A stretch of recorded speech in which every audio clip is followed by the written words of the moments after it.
कथा त्रास। कथाकार किशन पौडेल।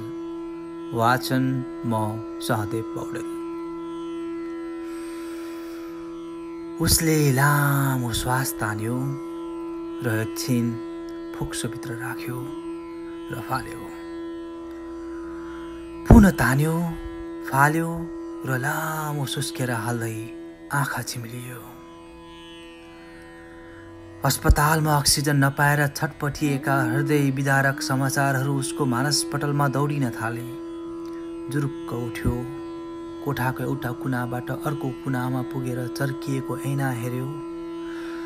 आफ्नै अनुहार उसलाई भयभीत लाग्दै जान थाल्यो। हेर उजेली, आत्मबल बलियो बना, तँलाई केही हुँदैन, छिटो निको हुन्छ। ल यो टिमुर ज्वानो पानी तनक्क पार। पिँधमा रहेको यो टिमुर ज्वानो जिराको छोक्राहरू मुखभित्र राखेर चुस। टिमुरले अक्सिजन लेभल बढाउँछ, बुझिस्? 3 दिनदेखि ज्वरोले सिकिस्त श्रीमतीलाई हौसला दिँदै उम्लिरहेको पानी डेक्चीबाट खन्याउँदै एक गिलास श्रीमतीको नजिकै लगेर राखिदियो। जिन्दगीमा कयौं पटक रुवा खोकी ज्वरो आयो होला। उसले सामान्य रूपमा अदुवा, बेसार, तातो पानी पिएरै भगाएको थियो। ऊ कहिल्यै यति धेरै आत्तिएको थिएन। आज ऊ त्यसै आत्तिरहेछ। मन त्रसित भएको छ। समाचार हेर्यो, जतासुकै हाहाकार छ, जताततै दर्दनाक दृश्यहरू देखिन्छ। अक्सिजन सकिएको छ रे। हस्पिटलमा ज्वरो आएको बिरामीलाई भर्ना नलिने रे। अचम्म लाग्छ सुन्दा पनि। यत्रो अक्सिजन छ हाम्रो वायुमण्डलमा, कसरी सकिन्छ होला? एक प्रकारको आक्रोश उब्जन्छ मनभित्र। समाचारहरूले पनि कति आतंकित बनाएका हुन्। बिरामीको भन्दा नि सधैँ मान्छेकै कुन बेला प्राण लिएर जाने हो। चिन्ताले ऊ छटपटिँदै आँगनमा आएर आकाशतिर हेरेर टोलाउन थाल्यो। आकाशमा एउटा हेलिकप्टर उसैको टाउको माथि मडारियो। खुसीले ऊ फुरुङ्ग हुँदै हेलिकप्टरलाई हेर्दै सोच्न थाल्यो, कतै मेरै उजेलीलाई अस्पताल लिएर जान आएको त होइन। हेर्दा हेर्दै हेलिकप्टर आकाशबाट ओझेल भइसकेको थियो। पुन्टेका बा, पुन्टेका बा, पुन्टेका बा। भित्रबाट उजेलीले बोलाएको मधुरो आवाजले ऊ झसङ्ग भयो र दौडिएर भित्र हेर्न पुग्यो। पुन्टे आमाको छेउमा बसेर आमाको टाउको सुमसुम्याउँदै रहेछ। मलाई धेरै गाह्रो भयो, अस्पताल जान पाए हुन्थ्यो।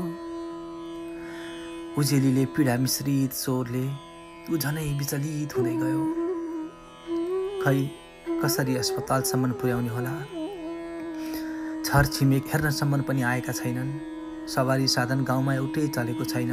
मर्दा पर्दा त मैले धेरैलाई ज्यानले सकेको सहयोग गरेकै थिएँ। आज आफूलाई पर्दा कोही भएनन्। हरे शिव। पुरपुरोमा हात राखेर बिलौना गर्छ। गाउँकै एक चिन्जान प्रतिष्ठित हरिदाईलाई फोन लगायो, फोन उठेन। उजेली, चिन्ता नगर, बिहानसम्म तँलाई ठिक हुन्छ। बिस्तारै ज्वरो ओर्लिन्छ। म पानीपट्टि लगाइदिन्छु। अहिले सुता उजेली। बुढीलाई कोरोना त लागेकै होइन भन्ने कुरामा ऊ निश्चिन्त थियो। कुनै मान्छेसँग न भेटघाट न सम्पर्क थियो। लकडाउन भएदेखि आफ्नै बारीमा मकै गोडेर बसेकी थिइन्। कतै गाउँ छरछिमेकमा गएकी नि छैन। कसरी सर्न सक्छ र कोरोना? उसले मनमा नै सोच्न थाल्यो। फेरि गाउँलेहरू किन यति निर्दयी भएका होलान् है? कस्तो दिन पनि देख्न परेको। बिरामी पर्दा गाउँमा कति धेरै मान्छेहरू कुर्नलाई जम्मा हुन्थे। दुःख सुखका कुराहरू एक आपसमा गरेर सहानुभूति दिँदै रातभरि बिरामी कुरेर बसिन्थ्यो। आत्मबल कति बलियो हुन्थ्यो। साँच्चीकै कलियुगको अन्त्य हुनै लागेछ अब। सब निर्दयी भए। मनभित्र अनेकौं कुराहरू खेलाउँदै पुन्टेलाई सुताएर उजेलीसँगै छेउमा ऊ पनि निदाउने कोसिस गर्छ। मध्यरातमा उठेर उजेलीको निधार छाम्यो। चिसो न चिसो। बेलुकी यस्तो तातो थियो अहिले त चिसो भइसकेछ। ऊ अत्तालियो, टाउको काखमा राखेर सुमसुम्यायो, उजेली उजेली उजेली। हिन्तु नचिन्तु आवाजविहीन चिसो मुडो जस्तै शरीर छामेर हतासियो। फेरि अङ्गालो हालेर भक्कानियो, सम्हालिन खोज्यो। निन्द्रामा मस्त सुतेको छोराको अनुहारमा पुलुक्क हेऱ्यो। बिहान सधैँ आमा भन्दै बिउँझे नि छोरो, आमा बोलिन भने के सोध्छ होला। मनभित्रका तर्कनाले उसका आँखा रसाउन थाले। फेरि सम्हालिन खोज्यो। उजेलीले कल्पना गरेको छोरोको भविष्य सम्झिन्छ। छोरालाई पढाएर ठुलो मान्छे बनाउने एउटा सपना र आशाले अलिकति मनभित्र हुसाला पलाउँछ। अब के गर्ने? अन्योलग्रस्त भएर मन अत्तालिँदैछ। मुटुको धड्कन जोड जोडले धड्किरहेछ। मध्यरातमा बाहिर निस्केर कराउँदै चिच्याउँछ। अब के गर्ने? अन्योलग्रस्त भएर मन अत्तालिँदैछ। मुटुको धड्कन जोड जोडले धड्किरहेछ। मध्यरातमा बाहिर निस्केर कराउँदै चिच्याउँछ। कसैले उसको आवाज सुन्दैनन्। वडाका हर्ताकर्ता वडा सदस्य हर्क दाईलाई मध्यरातमा फोन गर्छ। कोरोना लागेको रिपोर्ट छ कि छैन? रिपोर्ट भए आर्मी आएर लिएर जान्छन्, छैन भने आफै गर्नुपर्छ दाह संस्कार। बिहान उतै घाटमा भेटौँला, बोकेर लिएर आइज। उसको खरो निर्दयी स्वरले उसको मन झनै दुखित हुन्छ। मान्छे मर्दा कति धेरै सहानुभूति प्राप्त हुन्थे। साथ सहयोगका भावनाहरू ओर्लिन्थे। रात बिहान केही भन्दैनथे। खै आज न कसैको सहानुभूति देखिन्छ, न साथ सहयोग।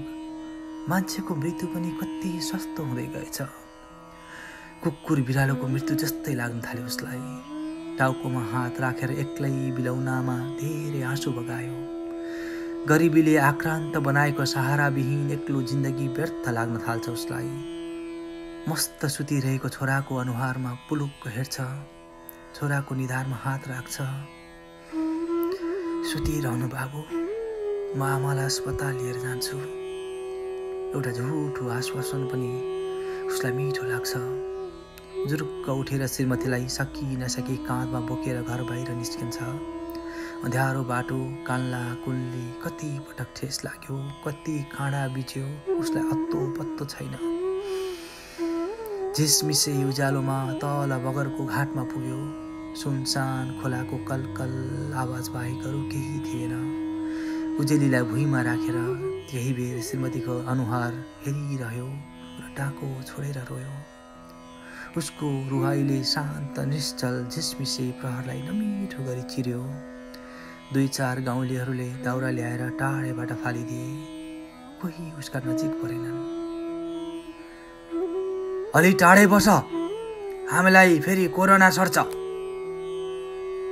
गाउँलेहरूको वचनले उसको मुटु झन् छिया छिया भयो। मन मुटु कठोर पारेर श्रीमतीको सक्लो देहमा आगो सल्कायो। छिनभरमै खरानी भएकी उजेलीलाई सम्झेर केही बेर टोलाइरह्यो। सुतिरहेको छोरालाई सम्झिएर झस्कियो र सम्हालिँदै उठ्यो। घर गएर छोरालाई लिएर ऊ सरासर स्वास्थ्य चौकीतर्फ लाग्यो। 2 दिनपछि रिपोर्ट आयो, कोरोना टेस्ट नेगेटिभ। यो थियो कथा त्रास। कथाकार किशन पौडेल र म वाचन गर्दै थिएँ सहदेव पौडेल।